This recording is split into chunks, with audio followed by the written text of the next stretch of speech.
2021, it really felt like Atlanta had found their guy. Trae Young had just led the Hawks on one of the most unexpected playoff runs of the decade, torching the Knicks, knocking out Philadelphia, and coming within 2 wins of the NBA Finals. For a moment, Trae looked like he will become Steph Curry 2.0. You had a point guard who could pull up from the logo, control an offense, and deliver in big moments. A player people were genuinely debating as the next evolution of the modern scoring guard. Fast forward to 2025, and the conversation around Trae Young feels completely different.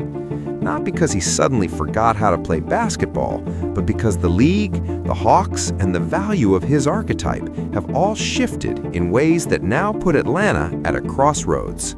The early Trae Young bet. Coming out of Oklahoma, Trae represented everything teams thought the future of guards would be. Deep shooting range, elite playmaking, constant offensive pressure. Atlanta fully committed to that vision on draft night in 2018, trading Luka for Trae and extra assets. At the time, it was controversial, but Trae immediately proved he belonged. His rookie year showed flashes. Year 2, a massive leap. By his second season, Trae was nearly averaging 30 points and double-digit assists. The Hawks were bad, but the individual talent was obvious. Atlanta believed the wins would follow, and in 2021, they finally did. 2021, the peak moment. That playoff run changed everything. Under Nate McMillan, the Hawks went from a lottery team to a legitimate threat. Trae walked into Madison Square Garden, silenced the crowd, took a bow, and turned himself into a villain overnight. They beat the Knicks, they shocked Philadelphia, and Trae dropped 48 points in Milwaukee in the Eastern Conference Finals. At that moment, it felt like the Hawks had skipped steps in their rebuild. Trae was rewarded with a max extension. The front office doubled down on the core, and expectations changed permanently. What went wrong after? Since that playoff run, Atlanta has never gotten back to that level. They've hovered around the play-in line almost every season. Coaching changes didn't fix it, roster shakeups didn't fix it, and eventually the same issues kept resurfacing. Defensively, the Hawks consistently ranked near the bottom of the league, and Trae, fairly or unfairly, became the focal point of that problem. At his size, teams relentlessly hunted him in playoff settings. Switches, screens, mismatch after mismatch. Offensively, he was still elite, but the margin for error shrank. The Dejounte Murray gamble. Atlanta tried to solve this by swinging big.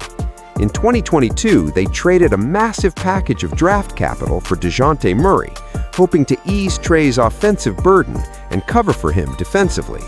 On paper, it made sense. In reality, it never fully clicked. The spacing suffered, the defensive improvement was limited, and the picks they sent out became more painful with each season.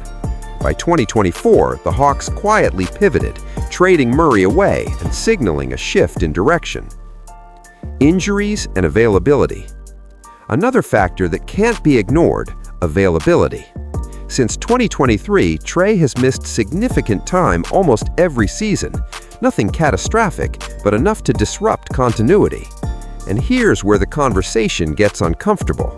When Trae has been out, the Hawks haven't collapsed. In some stretches, they've actually looked better.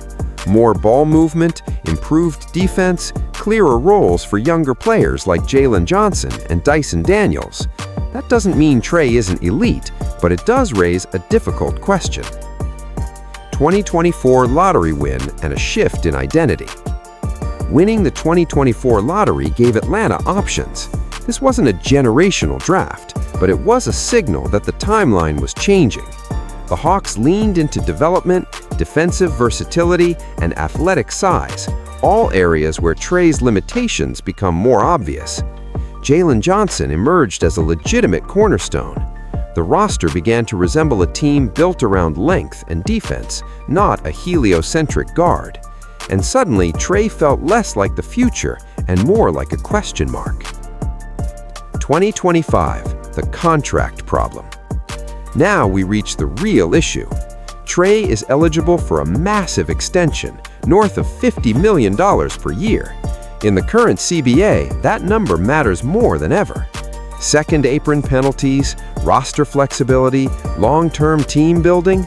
Paying that kind of money requires certainty, and right now, Atlanta doesn't have it. Especially when Trae is undersized, one of the league's weakest defenders at his position, injury-prone, and no longer clearly elevating team success. The league has moved on. This isn't just about Trae Young, it's about the NBA's evolution. Scoring is everywhere now. Guards under 6'3" have a smaller margin for error than ever before. Unless you're Steph Curry-level efficient or Luka-level dominant, teams are hesitant to build everything around you.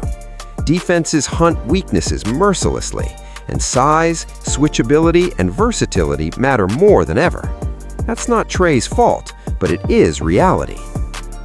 What happens next? This doesn't erase what Trae Young has done. He's still one of the best offensive engines in the league, still an elite passer, still capable of taking over games. But the version of Trae as the centerpiece of a contender? That window might be already closing in Atlanta. Unless the Hawks can restructure financially or redefine his role, a split may be inevitable. This isn't a hit piece, it's not hate. It's the reality of how fast things change in the NBA. Trae Young gave Atlanta its most exciting moment in years, but 5 seasons later, the league looks different, the Hawks look different, and the questions are louder than ever. So, what do you think? Does Trae Young still have another peak left, or did it already happen? Let us know in the comments, and if you enjoyed the video, make sure to like, subscribe, and check out the rest of the channel.